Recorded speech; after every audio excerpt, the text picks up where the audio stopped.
patah hati. Mana bumi yang dipijak, situ langit yang dijunjung, sama juga. Kerumitan proses dalam menghasilkan lasam tidak menjadi penghalang buat Najwa dan rakannya untuk mengembangkan lagi bisnes perniagaannya. Setiap titik peluh telah membuahkan hasil setelah mereka dapat mengembangkan kilang perniagaan laksam ke seluruh Malaysia. Usahawan wanita ini bukan sahaja menjalankan perniagaan untuk memungut keuntungan, namun beliau juga telah membuka pekerjaan kepada orang ramai di luar sana. Meneruskan perniagaan laksam ini bersama dengan kawan saya Nurul Fahana. Tercetusnya idea menjual mi laksam segera ini bila kita tengok di pasaran agak sukar untuk mencari mi segera laksam. Tidak seperti laksa yang mudah dijumpai di mana-mana pasar raya. Proses penyediaan mi laksam ini agak rumit di mana terdapat merangkumi 3 proses. Proses penyediaan mi laksam itu sendiri, proses penyediaan kuah laksam dan juga proses penyediaan sambal jata. Proses penyediaan mi laksam ini melibatkan penggunaan steamer. Kita akan kukus mi laksam tersebut dan akan terus dipacking. Hal ini akan memudahkan proses penyediaan mi laksam sendiri di rumah di mana proses penyediaan hanya perlu menyediakan kuah sahaja dan menggunakan mi yang telah kami keluarkan ini. Hanya perlu mengukus sahaja mi tersebut. Proses ini akan menjimatkan masa penyediaan mi laksam di rumah. Kita tahu laksam ni merupakan sejenis makanan dari negeri Kelantan yang dibuat daripada tepung beras dan dimakan bersama kuah. Jadi, kami menggunakan pendekatan ini untuk menghasilkan laksam yang telah diinstankan bagi memudahkan proses penyediaan laksam di rumah masing-masing. Biasanya laksam dimakan ketika mengadakan kenduri tahlil, maulid Nabi dan semasa perayaan.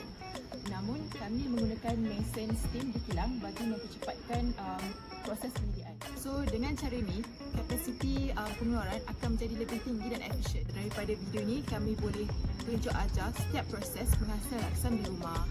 Bagi mengakhiri rancangan ini, marilah sama-sama kita menyaksikan video cara-cara membuat laksam di rumah seperti yang telah dijanjikan oleh Najwa dan rakannya. Diharapkan video yang akan ditunjukkan ini dapat membantu semua orang dalam penghasilan laksam di rumah bersama keluarga tercinta.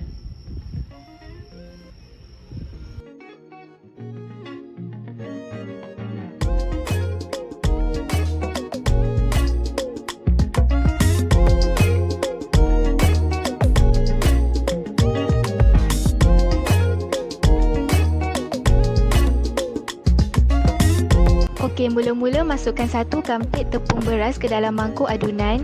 Kemudian ikuti dengan 1 cawan tepung gandum, 3 sudu kecil garam. Garam ni tak kisahlah nak guna jenis apa pun.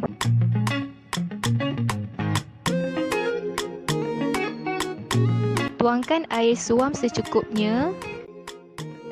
Air ni kena pandai-pandai adjust sendiri. Pastikan adunan tidak terlalu pekat. Kemudian gaulkan adunan mi tersebut. Kalau takut penat boleh guna blender.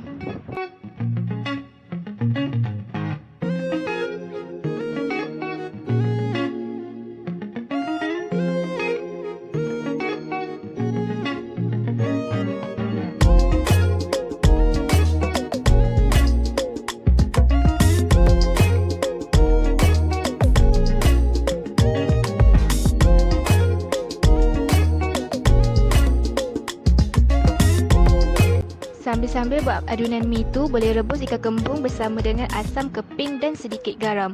Kat sini kami gunakan 1 kilo ikan kembung. Kembali ke adunan mi laksam tadi, masukkan 1 sudu minyak masak dan gaul sebati.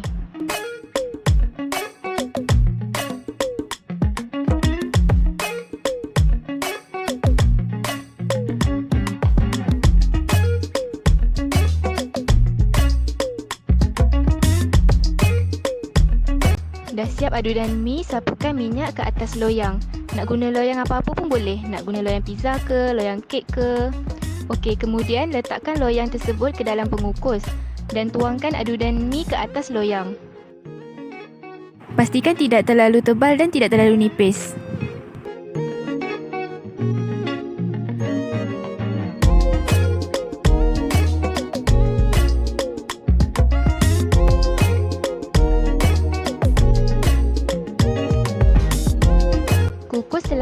3 ke 4 minit atau sehingga gelembung.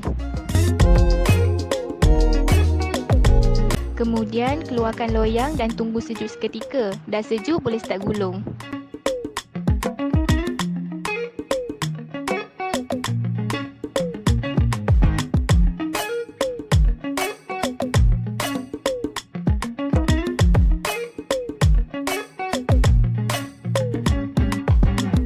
Dah siap mi laksam kita. Penyediaan kuah laksam dimulakan dengan mengisar bawang merah, bawang putih dan halia sehingga halus.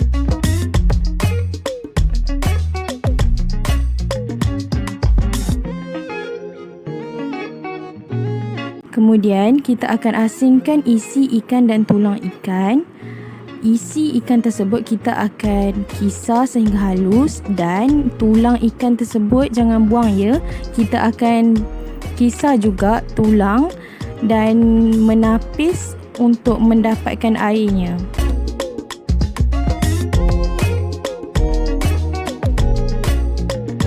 Tapisan tersebut dilakukan untuk mengelakkan tulang daripada termasuk ke dalam kuah.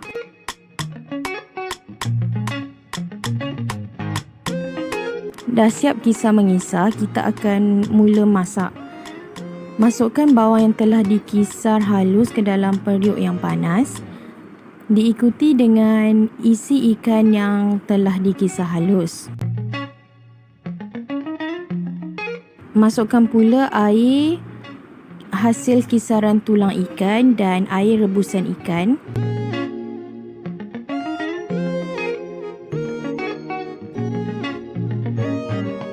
Masukkan sedikit serbuk lada hitam.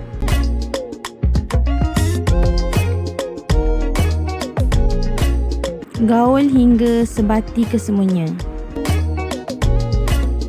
Setelah itu, masukkan 3 hingga 4 keping asam gelugur. Masukkan santan segar ke dalam kuah.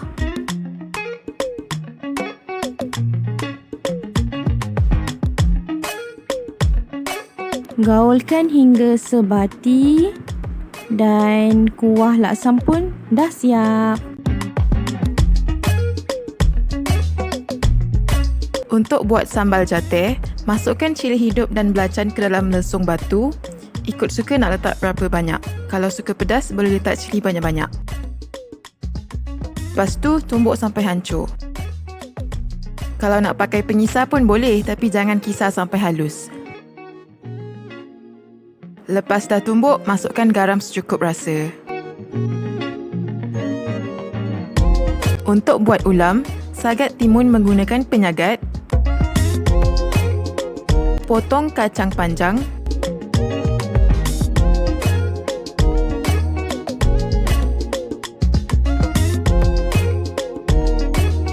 Potong kubis hingga nipis. Hiriskan sedikit bunga kantan.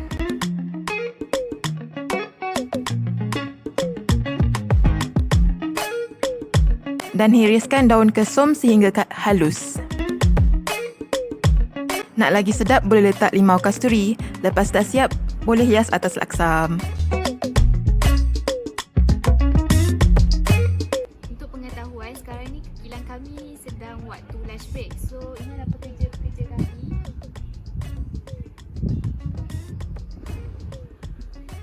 Baiklah, sekarang kita akan menemukan seorang pekerja kilang laksam. Hai, Assalamualaikum.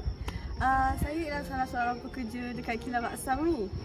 Pada mulanya, saya ialah pelanggan setia ke kilang laksam ni. Sungguh sedap doh lah aku bagi tahu. Lepas tu aku macam teringin tak nak rasa bukan naik sini. Malah kerja sini. Dah berapa lama tu kerja dekat sini? Dalam 3 tahun gitu. Bagaimana perasaan anda bekerja di sini? Sepanjang kerja kat sini okey, kawan-kawan kerja semua okey. Boh pun gagai sikit tak apa lah.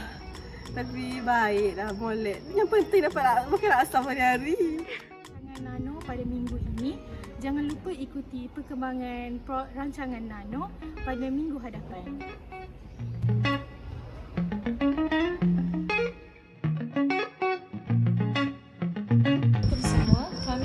3.5 ingin mengucapkan ribuan terima kasih kepada semua yang terlibat dalam penghasilan video masakan makanan merentas negeri. Dengan adanya tugasan MPU ini, kami dapat mempelajari tentang negeri selain dari negeri kelahiran kami. Kami datang daripada negeri bukan dari negeri Kelantan. Seperti saya dilahirkan di negeri Pulau Pinang, manakala rakan saya Najwa dilahirkan di negeri Johor dan Farhana dilahirkan di negeri Sembilan. Jadi dengan adanya tugas MPU ini, kami dapat mempelajari banyak perkara mengenai negeri Kelantan dan mengetahui keistimewaan dan keunikan negeri Kelantan itu.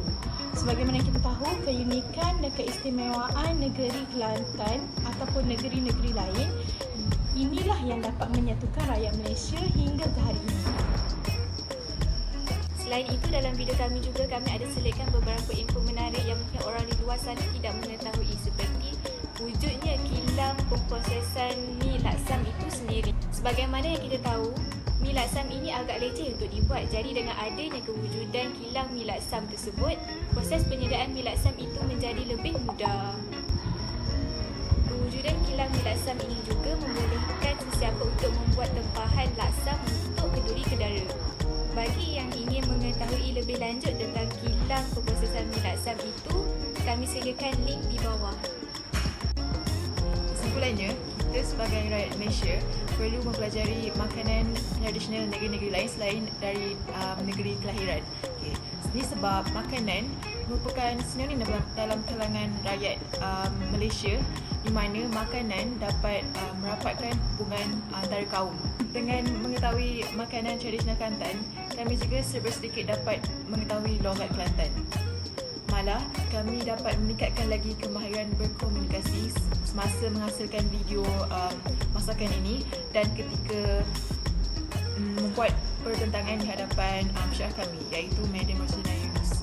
Jadi kami amat berterima kasih kepada Madam Roslina kerana telah memberi peluang kepada kami untuk mengenali dan mempelajari berbagai perkara berkaitan dengan negeri selain dari negeri kelahiran. Beruak. Senyum, senyum.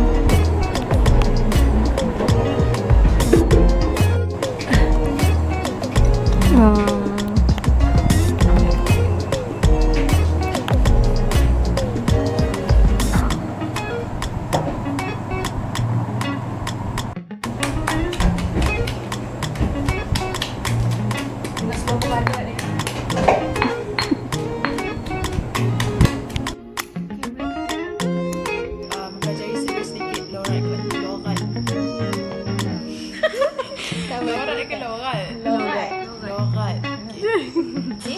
Kepada semua yang terlibat dalam penghasilan video, sama ada secara langsung atau tidak.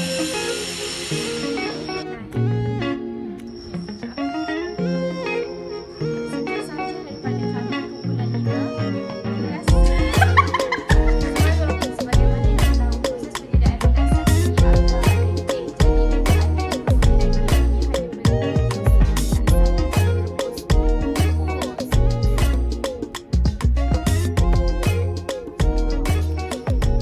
kilang ini hanya memerlukan proses mi laksam Kami boleh rujuk. Boleh. Ni MC kita pada hari ni.